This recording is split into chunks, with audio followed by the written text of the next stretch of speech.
Hello बच्चों, यहाँ प्रश्न है कि यदि x बराबर वर्गमूल एक जोड़ वर्गमूल एक ऐसे ही अनगिनत तक दिया है तो x का मान क्या होगा।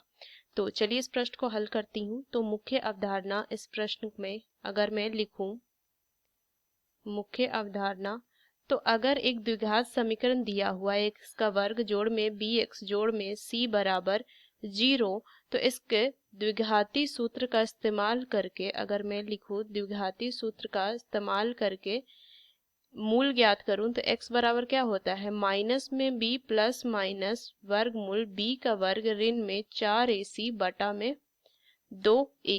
तो चलिए इस प्रश्न को हल करते हैं। तो देखिए x बराबर दिया हुआ है वर्गमूल एक जोड़ वर्गमूल एक जोड़ ऐसे ही ये इन्फिनिटी तक दिया, अनंत तक दिया हुआ है। तो इसको लिख सकती हूँ x बराबर वर्गमूल एक जोड़, देखिए ये फिर से x आ जाएगा, इसको एक जोड़ के छोड़ेंगे तो ये फिर से x, तो इसको मैं इस तरीके से लिख सकती हूँ। तो इसको अगर मैं दोनों तरफ वर्ग कर दूं तो x का वर्ग बराबर एक जोड़ x हो जाएगा। तो x का वर्ग ऋण में एक बराबर 0, ये मैं लिख सकती हूँ।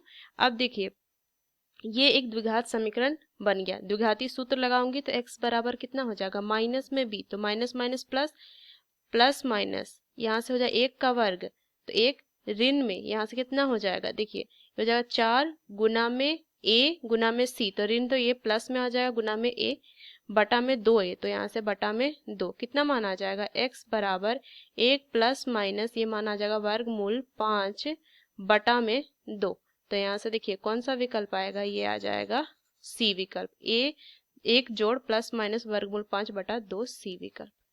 तो इस मुख्य अवधारणा का इस्तेमाल करके मैंने इस प्रश्न को हल किया। आशा करते हैं प्रश्न आपको समझ में आया। धन्यवाद।